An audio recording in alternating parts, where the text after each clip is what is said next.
स्वागत है आप सभी का। आपके साथ मैं हूं स्वप्निल और आप देख रहे हैं प्रश्नकाल। सच और झूठ की लड़ाई तो पुरातन काल से चली आ रही है, लेकिन कलयुग में भी सियासत सच और झूठ की लड़ाई में उलझी हुई है।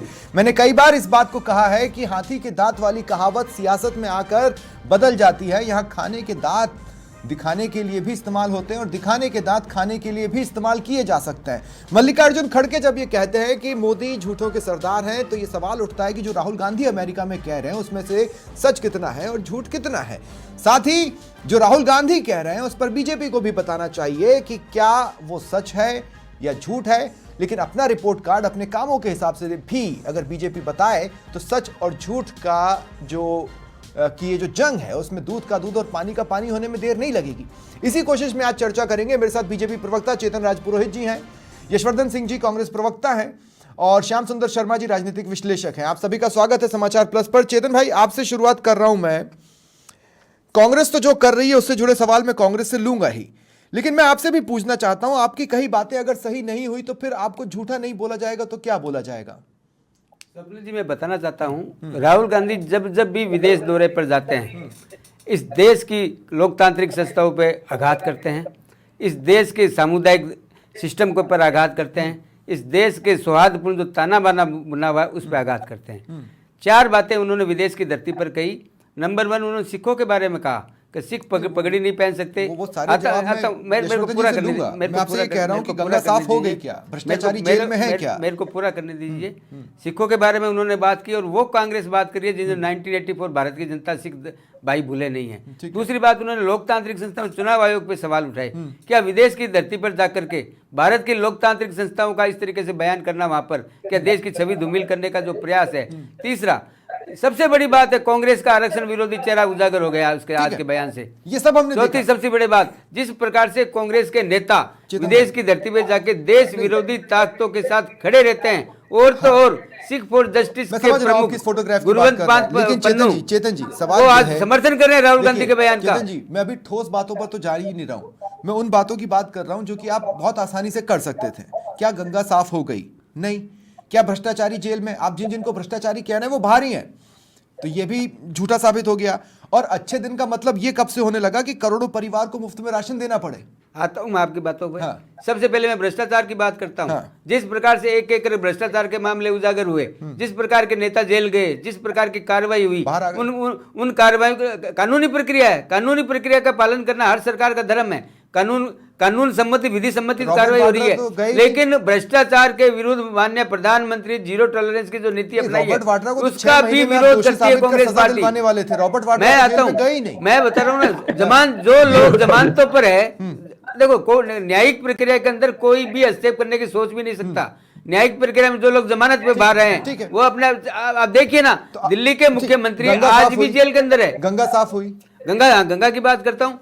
बनारस से बंगाल तक क्रूज किसने चलाया? इसी भारतीय जनता पार्टी की सरकार ने चलाया। और नहीं, मैं बता रहा हूँ ना, गंगा सफाई अगर नहीं होती, गंगा साफ नहीं होती, क्या क्रूज चलाना इतने साल संभव नहीं हुआ? देखिए, और तो स्वप्निल जी मेरी बात सुनिए, मंत्रालय बनाया, गंगा सफाई मंत्रालय बनाया, पहली बार केंद्र की सरकार ने गंगा सफाई। चेतन भाई, आप कैसे कह सकते गंगा साफ नहीं हुई? मैं 70 साल की जो गंगा सफाई का जो काम था माननीय प्रधानमंत्री जी के नेतृत्व में 2014 के बाद में अलग मंत्रालय तक बनाया। एक सवाल और चेतन भाई, आपने कहा था अच्छे दिन आने वाले हैं, आजकल आप इस बयान से दूरी बना चुके हैं, उसका कारण क्या है? नहीं, कोई दूरी नहीं बनाई। परिवारों को अगर आज भी मुफ्त राशन देना पड़ रहा है तो अच्छे दिन कहां आए हैं? मैं बताता हूं आपको अच्छे दिन कैसे खड़ के कह रहे हैं कि आप झूठों के सर, प्रधानमंत्री मोदी अच्छे दिन कैसे हैं मैं बताता हूं आपको।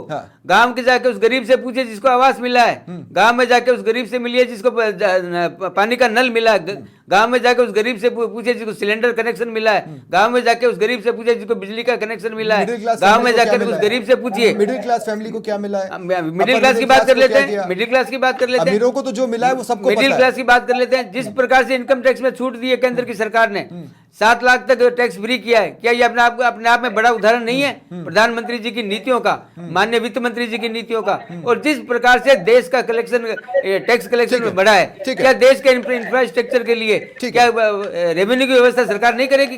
अंतिम सवाल, इस देश की सियासत में आपके हिसाब से झूठों का सरदार कौन है? झूठों का सरदार आज साबित कर दिया राहुल गांधी जी है। ठीक है, क्यों? एक लास्ट लाइन कहना चाहता हूँ। राहुल गांधी जी ने जो जो वक्तव्य विदेश की धरती पर दिए, आप किसको छोड़ा उन्होंने? ठीक है। दलितों, पिछड़ा वर्ग के आरक्षण के विरोध में उन्होंने आज बात की, आरक्षण विरोधी चेहरा कांग्रेस का उजागर कर दिया आज उन्होंने, जिस प्रकार से सामुदायिक द्वेष की भावना पैदा करने का। ठीक है, अब मैं कांग्रेस के पास जा रहा हूं, यशवर्धन सिंह जी।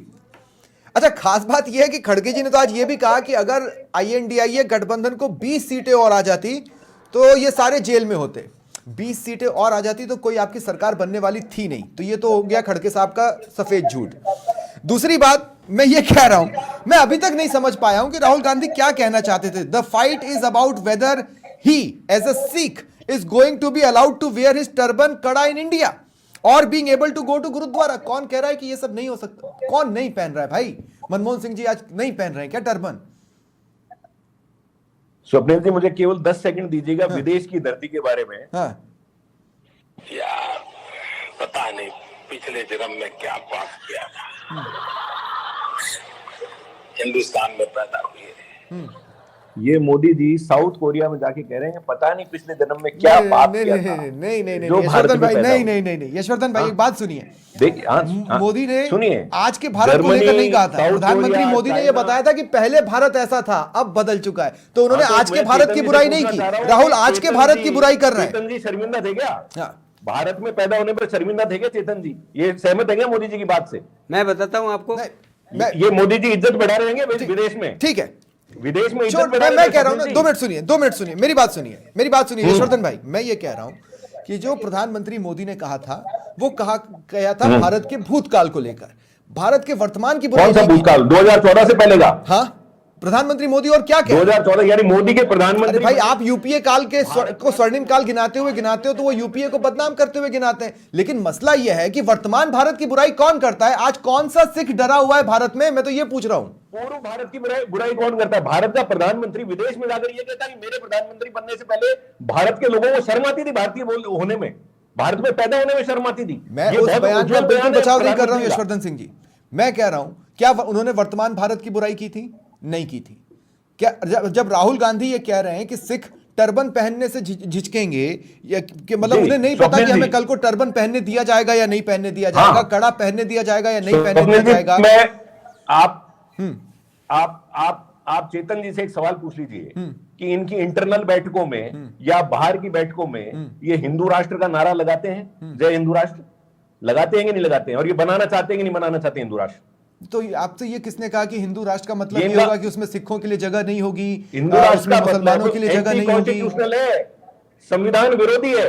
हाँ, तो वो नहीं बन रहा है ना, उस पर कदम कब बढ़े सरकार? अरे भाई बनाने की बात, मैं यही तो कह रहा हूँ, यही तो नैरेटिव आप विदेशों में सेट कर रहे हैं ना, यही तो झूठ है ना। माइनॉरिटीज के खिलाफ, हाँ, ये माइनॉरिटीज के खिलाफ लगातार मोर्चा। अरे भाई आप मुझे ये बताइए, रवनीत सिंह बिट्टू जब यहाँ से राज्यसभा के सांसद बनकर गए, वो उस दिन भी टर्बन पहने हुए थे। इसी पंजाब के सिखों ने दिल्ली के बाहर इसी केंद्र सरकार को घेर कर बिल वापस करवाए थे ना। स्वप्निल जी आपकी आवाज नहीं आ रही मुझे।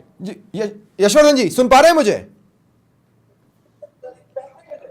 जी अब आ रही है आवाज। यशवर्धन सिंह जी, इन्हीं सिखों ने, इन्हीं सरदारों ने दिल्ली के बाहर घेरा डालकर इसी केंद्र सरकार से 3 कानून वापस दिलवाए थे ना। और आप कह रहे हैं सिख डरे हुए हैं, सिख कल टर्बन पहनेंगे कि नहीं? इससे बड़ा झूठ और क्या होगा यशवर्धन सिंह जी? किसान केवल तो वो सिख भी थे, किसान नहीं, वो सिख भी थे, केवल सिख नहीं, पूरे भारत का किसान। हाँ भाई, पूरे भारत का किसान, पूरे भारत। और वहां पे जो कीले बिछवाई गई, वहां जो बुलडोजर खड़े किए गए, वहां जो 700 किसान मरे, तो सर मैं यही तो कह रहा हूं, इसी सरकार की। आप ये कैसे निष्कर्ष पर पहुंच सकते हैं कि कल को सिखों को गुरुद्वारा नहीं जाने को मिलेगा? भाई आप माइनॉरिटी विरोधी बात करेंगे तो माइनॉरिटीज में असुरक्षा का भाव पैदा होगा ना। अरे तो आप अपने आप को कमजोर समझ रहे हैं क्या? ऐसा कैसे हो जाएगा देश में? आपका काम है ये सब रुकवाना, आप रुकवा लेंगे। आप ये कैसे कह सकते हैं कि ये देश में होगा? भाई ना, एक मजबूत विपक्ष बीच में खड़ा है। मजबूत विपक्ष, 20 सीटें आ जाती तो लोगों को जेल में डालने की बात करने वाला विपक्ष। ये संविधान विरोधी बात करेंगे, हम करने नहीं देंगे। अरे मैं आपसे कह रहा हूं 20 सीटें और आ जाती तो आप जेल में कैसे डालते? न्यायिक प्रक्रिया होती, सरकार बनती, 20 सीटें और आ जाती तो आज टीडीपी और नीतीश कुमार शायद INDA गठबंधन के साथ होती। ये तो सपने देखना हुआ, सरकार इनकी बन जाती। केवल 20 सीटें। हाइपोथेसिस हुई, ये तो हाइपोथेसिस हुई, ये सच्चाई नहीं है। सच्चाई को चलिए ठीक है, हमारी तो हाइपोथेसिस है। हाँ, हमारी हाइपोथेसिस है। हाँ। 2014 से 24 तक तो इनकी सरकार थी। हेमंत विश्वा शर्मा को इन्होंने जेल में डाल दिया, अजीत पवार को जेल में डाल दिया। कितने ही एग्जांपल मैं बता दूं जिनके खिलाफ इन लोगों ने रिपोर्ट कार्ड छापे, उनके खिलाफ भाषण दिए और उनको किसी को मुख्यमंत्री बना दिया। एक्चुअली खास बात क्या है, श्याम सुंदर जी मैं आपके पास आ रहा हूं। श्याम सुंदर जी देखिए, तो होता क्या है, झूठ तो बोलना पड़ेगा, झूठ नहीं बोलेंगे तो सियासत कैसे होगी? कभी किसी का झूठ हावी होगा, कभी किसी का झूठ हावी होगा। आजकल नैरेटिव ऐसे ही तो बनते हैं। देखिए स्वप्निल जी, चुनाव जम्मू कश्मीर का होने जा रहा है। हाँ। अब जम्मू कश्मीर का चुनाव जीता कैसे जाए, ये राहुल गांधी अमेरिका में जाकर के सारी बातें करते हैं। अब देखिएगा, निश्चित तौर पर राहुल गांधी अब पहले वाले राहुल गांधी नहीं है, अब वो प्रतिपक्ष के नेता के रूप में गए। हाँ। पहले तो साधारण सांसद के रूप में जाते थे तो उनको कोई अहमियत नहीं मिलती थी। अब क्योंकि प्रतिपक्ष का नेता बराबर का हकदार होता है, प्रधानमंत्री प्लस उधर विपक्ष में प्रतिपक्ष का नेता, उसकी मान्यता मिलती है। अब देखिए खड़गे साहब जो कह रहे थे आज, खड़गे साहब, और देखिए विरोध किससे कराया जा रहा है, कांग्रेस विरोध किससे, देखिए बीजेपी विरोध किससे कराती है, आरपी सिंह कौन है, हर्षवर्धन जी अच्छी तरह जानते हैं, क्योंकि राहुल गांधी के सखा रहे हैं, पुराने आपस में तो रहे हैं, दोनों की आंतरिक संबंध क्या रहे ये भी सबको उजागर है। तो आजकल वो केंद्र में मंत्री हैं, वो विरोध करते हैं, या फिर करते हैं तो विरोध देखिएगा हरदीप पुरी करते हैं। आज तो बीजेपी ने ये जो सिख मोर्चा है उन्होंने प्रदर्शन भी किया है राहुल गांधी के घर पे। और देखिए निश्चित तौर पर राहुल गांधी ने कुछ चीजें तो ठीक ठाक कह दी, कुछ चीजें उनके विपरीत भी पड़ रही है, उनको स्पष्टीकरण भी देना पड़ रहा है। तो देखिए बहुत सारी चीजें राजनीति में देखिएगा कि फ्लो में कुछ व्यक्ति क्या बोल जाता है पता बाद में पड़ता है, उसका असर कहां तक कैसे जाएगा। नहीं, इसीलिए आज देखिए सोशल मीडिया पर एक तस्वीर बड़ी वायरल हुई, INDIA में ए अलायंस है, ये वाला अगर आपने वीडियो देखा होगा।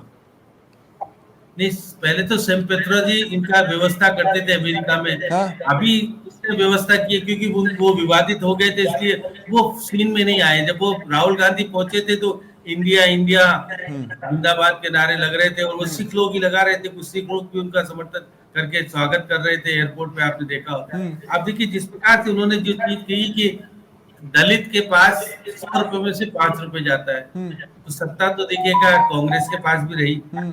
उस वक्त कितना पैसा जाता था, अब कितना पैसा जाता है आप भी बता सकते हो, क्योंकि देखिए 100 में से 5 आंकड़े आ कहां से रहे? नहीं, मैं समझ ही नहीं पा रहा। इतने दलित हैं, इतने ये हैं, भगवान जातिगत जनगणना तो हुई नहीं है, किसी को कुछ पता नहीं है, आंकड़े अपने आप ही आ रहे हैं। नहीं स्वप्निल जी, राहुल गांधी आंकड़ा निकाल के कहां से लाए मुझे नहीं पता, मुझे भी नहीं पता।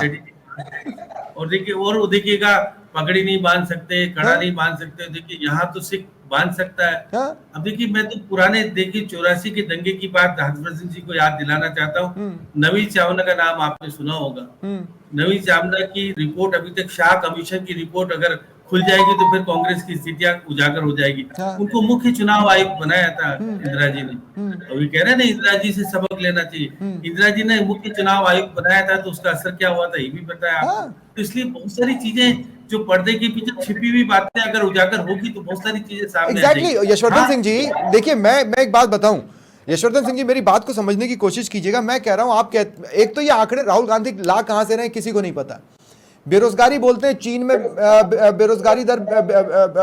बेरोजगारी दर परेशान करने वाली नहीं है, जबकि उनकी बेरोजगारी दर हमसे ज्यादा है, ये तो वर्ल्ड बैंक के आंकड़े कहते हैं। अब मेरा सवाल यह है कि आप कहते हो जातिगत जनगणना होनी चाहिए, हिमाचल में हो गई क्या, कर्नाटक में हो गई क्या? कर्नाटक में कहते हैं हो गई, तो आंकड़े जारी क्यों नहीं कर रहे हैं? उसके हिसाब से जो आपके मेगा प्लान्स थे वो आप लागू क्यों नहीं कर रहे? तब तो पता चलेगा ना कि कांग्रेस सच कहती है और कोई नैरेटिव सेट नहीं कर रही है। यशवर्धन सिंह जी।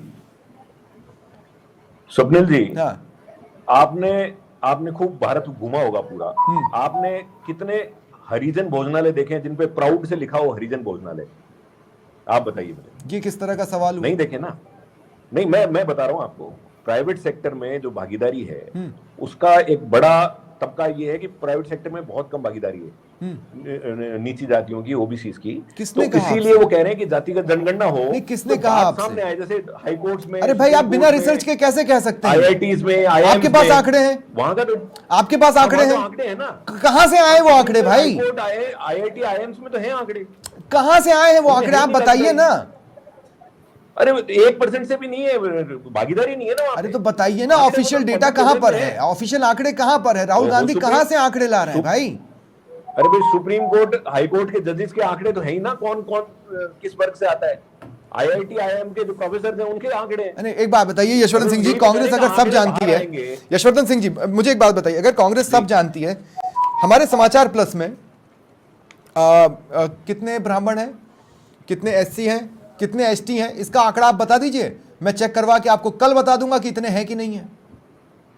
आप तो खुद ही अपनी तरफ से बता दीजिए कितने SC और कितने नहीं, ST मैं क्यों पता लगाऊं? उससे मैं आपको थोड़ी पता ना लग जातिगत जाएगा। चश्मे से देख रहा हूं, आप देख रहे हैं ना, और आप चाहते हैं कि अरे दुनिया भाई, जातिगत what- चश्मे से what you देखे हमारे can't देश को। measure, what you can't measure, you can't amend। आपको इश्यू क्या है उसमें? पर मैं अगर बात measure सामने क्यों आ करूंगा? जाएगी कि किसकी कितनी भागीदारी है, उसमें इश्यू का है। जिसकी कम है उसको आगे बढ़ाने के लिए आर्टिकल 15-16 है ना इंडियन कॉन्स्टिट्यूशन में। आपने वो कहता है अपने ना, जहन में एक उनको फिल्म बना आगे ली है करो और आगे लाओ। कि यही पिक्चर है और ऐसी ही चलेगी।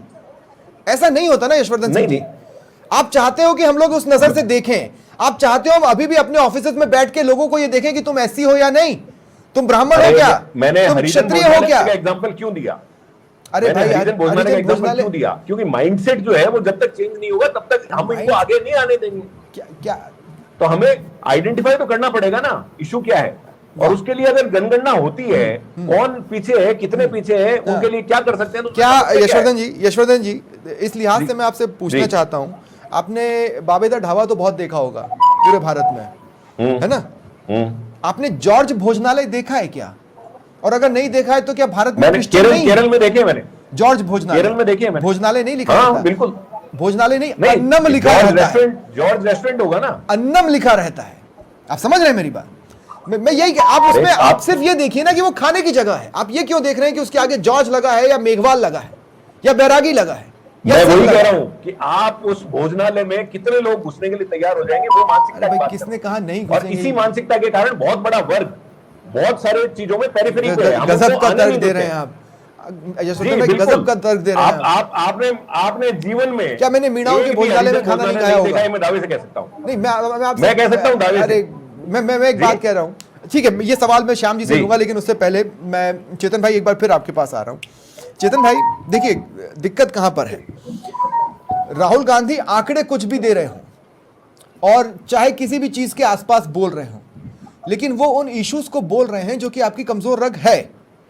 आप समझ रहे हैं? मैं आज राहुल गांधी जो चाहते हैं उस पर डिबेट्स होती है, हो रही है ना? मैं स्वप्निल जी आपको बताना चाहता हूँ, जिस प्रकार से विदेश की धरती पर आरक्षण का विरोध राहुल गांधी ने किया है, मैं कह रहा हूँ माफी कितने मांगनी किया चाहिए है? पूरे देश के साथ, एक statement दलितों के के साथ साथ- माफी मांगनी चाहिए, अरे मैंने वो इतने OBC के साथ statements माफी बताए मांगनी यशवर्धन जी, अब आप चाहिए, मान नहीं रहे, अन्य बात पिछड़ा अलग वर्ग है। के साथ माफी मांगनी चाहिए राहुल गांधी को, सिख भाइयों से माफी अरे मांगनी पहली बात चाहिए। तो जिस ये- प्रकार से ये- विभाजनकारी किसने विरोध स्टेटमेंट किया? विदेश में बयान जाकर के दिखाइए देते एक। हैं। और तो और मैं एक बताना बयान चाहता हूँ, दिखाइए। देश विरोधी अरे ताकतों के बयान साथ तो जिस दिखाइए, प्रकार झूठ क्यों बोल रहे से हैं? अमेरिका के अंदर राहुल गांधी जी मिलते हैं, क्या ये साबित नहीं करता इस देश नहीं, विरोधी ताकतों के साथ मिलना? लेकिन मैं ये बात कहना चेतन भाई, चाहता मैं एक बात हूं। बताता हूं। मैं एक बात- प्रधानमंत्री एक- मोदी एक ने- मिनट, आज नहीं, बात मुद्दा प्रधानमंत्री बोलता है। मोदी एक ने- मिनट हाँ। जिस प्रकार से विदेश की धरती पर राहुल गांधी जी इस देश को बदनाम करने का काम करते हैं, पूरे संसार की सबसे लोकतांत्रिक व्यवस्था लेकिन चुनाव हुए, देश की स्थिति उस पर चुनाव तो आयोग मोदी के भी ऊपर विदेशों में कमेंट अमेरिका कर में चुके हैं। जाकर के प्रशंसित नहीं, उठाना। नहीं, चेतन भाई, राहुल गांधी जी नहीं, नहीं, लोकसभा दो में सेकंड, नहीं दो बोलते सेकंड, हैं, दो सेकंड, दो लोकसभा सेकंड। में नहीं बोलते हैं, नहीं, नहीं, कैसे विदेश नहीं की बोलते धरती हैं? पर जाके बोलते हैं। लोकसभा में भी मैं- उन्होंने मैं- बोला है। और मैं आपको एक चीज और बताता अरे हूँ, लोकसभा में आज बोला है राहुल चेतन गांधी भाई। जी LOP है, LOP। राहुल गांधी जी केवल LOP सांसद ने नहीं है। लोकसभा में बोला है, आप मैं कैसे कह रहे हैं लोकसभा में कह नहीं रहा हूं बोलते हैं? आपको, सिख भाइयों के खिलाफ ही नहीं, अन्य समुदायों के खिलाफ भी जिस प्रकार से राहुल गांधी जी ने अमेरिका में स्टेटमेंट दिए हैं, वो इस देश से क्षमा मांगने चाहिए राहुल दो गांधी जी सेकंड, को। अब ठीक है, मैं इसी पॉइंट अरे पे आ रहा हूं। मोदी को नहीं, नहीं, 2 मिनट रुकिए यशवर्धन सिंह जी, 2 मिनट, यशवर्धन सिंह जी 2 मिनट, नहीं, 2 मिनट यशवर्धन सिंह जी प्लीज। चेतन जी एक बात मैं बताता हूं, प्रधानमंत्री मोदी ने भी देश के बारे में विदेशों में बोला है, ऐसा नहीं है कि नहीं बोला है। दूसरी बात, आपकी एक सांसद है जो कि एक अदाकारा है, उन्होंने किसानों को खालिस्तानी कहा, वो भी इंटरनेशनल न्यूज बनी, तब उन्हें माफी नहीं मांगनी चाहिए थी? बिल्कुल, उसके ऊपर सरकार, पार्टी ने संज्ञान लिया है, पूरा नहीं संज्ञान लिया, उनको आपने हिदायत कहा दी वो है, उनका बयान है, पार्टी ने उन्हें हिदायत अधिकृत नहीं किया है। हाँ बिल्कुल, ये अलग संगठन ने रिएक्शन उनके हुआ ऊपर ना। कार्रवाई करने के लिए कहा है और संगठन ने कहा है कैसे बयान, पार्टी उनके साथ नहीं है ना पार्टी का ये बयान। अब एक बात दूसरी और, बात मैं एक बात नहीं, बताना चाहता फिर वो सवाल रुक हूं। जाएगा। आप उसकी 2 मिनट तुलना- चेतन भाई, 2 मिनट उसकी 2 मिनट तुलना चेतन भाई, अमेरिका में बैठ कर नहीं के बिल्कुल राहुल नहीं कर गांधी सकते, स्टेटमेंट की मैं नहीं कर सकते रहा आप। हूं, लेकिन वो देश इंटरनेशनल की न्यूज़ धरती बनी पर थी, जाके चुनाव आयोग के बारे में लेकिन वो बात करना। इंटरनेशनल न्यूज़ बनी थी। चुनाव आयोग के बारे में बात करना, इस ठीक है, लोकतंत्र सबसे ठीक है। बड़ा लोकतंत्र है ठीक है, संसार का अब एक भारत। बात सुनिए, आपके प्रधानमंत्री, हमारे प्रधानमंत्री, कांग्रेस के भी प्रधानमंत्री हैं नरेंद्र मोदी, उन्होंने ये कहा कि देश में नौकरियों को दिलाने का सबसे अच्छा तरीका होता है कि हम लोगों को स्किल्ड बनाएं। फिर पार्लियामेंट में एक आंकड़े आते हैं कि हमने जितने लोगों को स्किल डेवलपमेंट करवाया उसमें से सिर्फ इतने % ने ही रोजगार चालू कर पाए हैं।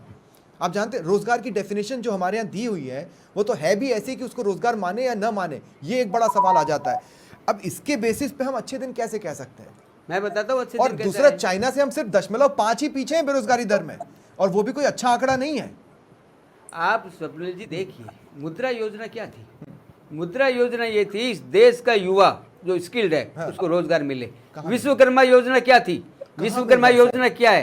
जिस प्रकार से विश्वकर्मा योजना में रजिस्ट्रेशन हुए लाखों युवाओं के, आपके आंकड़े जिस प्रकार 50% से भी कम स्किल्ड नहीं, लोग देखिए अपनी नौकरी में बदल पा रहे हैं उससे। मैं बता रहा हूँ आपको, माननीय प्रधानमंत्री जी की सोच को उजागर करता है। इस युवा को देश का भविष्य है। युवा 2047 तक देश को विकसित भारत की श्रेणी में लाके खड़ा करना है। कहाँ से खड़े होंगे अगर युवा नहीं, युवा साथ नहीं देंगे? युवाओं को रोजगार, देखो मैं सरकारी नौकरी केवल रोजगार नहीं है, सरकारी प्रधानमंत्री जी ने कहा, प्रधानमंत्री जी ने कहा है युवा रोजगार देने वाला बने, रोजगार मांगने वाला नहीं बने। इसलिए मुद्रा योजना शुरू की। ठीक है श्याम सुंदर शर्मा जी, एक लास्ट बात कहना चाहता हूं, बहुत शॉर्ट में बोलिए। लास्ट बात। जिस कांग्रेस सरकार ने मंडल आयोग की कमीशन को वर्षों तक दबाए रखा, अन्य पिछड़ा भाइयों के हितों पे कुठाराघात की, उस कांग्रेस का चेहरा राहुल गांधी जी ने अमेरिका के अंदर उजागर कर दिया है। आरक्षण, मैं आपको ये बता रहा हूँ, आरक्षण को लेकर राहुल गांधी के बयान उनके पूर्वजों से अलग है, उनका स्टैंड उनके पूर्वजों से अलग है, और ये एक ऐतिहासिक फैक्ट है, इसमें कोई सच झूठ की बात नहीं है। श्याम सुंदर शर्मा जी, इंटरेस्टिंगली यशवर्धन सिंह जी जानना चाहते हैं कि क्या हमने कोई हरिजन भोजनालय देखा? अच्छा, मैं आपको ये बताऊं, मैंने मीणा के ढाबे में खाना खाया है, लेकिन ये तो सवाल ही नहीं है और ये तो सॉल्यूशन ही नहीं है। अब देखिएगा कि नाम उजागर करके जब आप विरोध करते हो कि भाई कि अयोध्या में से लेकर के हरिद्वार तक जिनके नाम उजागर नहीं होने चाहिए थे, अब आप हरिजन नाम लेकर के क्या कहना चाहते हो? देखिए, ये राजनीति आप भी करना चाहते हो, वो भी करना चाहते हैं। राजनीति तो देखिए, आप बार बार जो कह रहे हैं ना, आपने कहा ना उनके नाम का ढाबा होगा तो हम खाना नहीं खाएंगे, आप विरोध कर रहे थे ऐसा नहीं होना चाहिए, सुप्रीम कोर्ट ने मना किया ना, आप सुप्रीम कोर्ट के ऊपर जा रहे हो। सुप्रीम कोर्ट ने कहा कि किसी का नाम विशेष का नाम नहीं होना चाहिए। अब ये कह करके कि इसका ढाबा होगा तो खाना नहीं खाना चाहिए, वो नाम उजागर क्यों करवाए जा रहे थे? वो शाम को अब आप चाहते हो कि वो नाम लगा है, ये भी तो आपका स्टैंड बदलना हुआ ना। आप सुप्रीम कोर्ट की इच्छा को नहीं मानना चाहते, अब सुप्रीम कोर्ट को तो कम से कम आपको और हमको मानना ही पड़ेगा। रोक लगाई गलत चीजों को। आप देखिए, गलत चीजों को रोक आना। आप जाति विशेष को अगर करके क्या करना चाहते हैं? कोई चाहे तो लिख सकता है। अरे आप सुनिए, अगर किसी का नाम नहीं होगा तो खाना आप भी खा के मैं भी खा के आ जाऊंगा। इसलिए ये कह करके भाई मैं तो ये हूँ, फिर खाना खाने आओ, तो देखिएगा इस हिंदुस्तान में अभी तक 75 साल के बाद या 78 साल के बाद हम, आपका भी शासन रहा, उनका भी शासन रहा, आपने कितना किया, दोनों ही पार्टियों ने ठगा।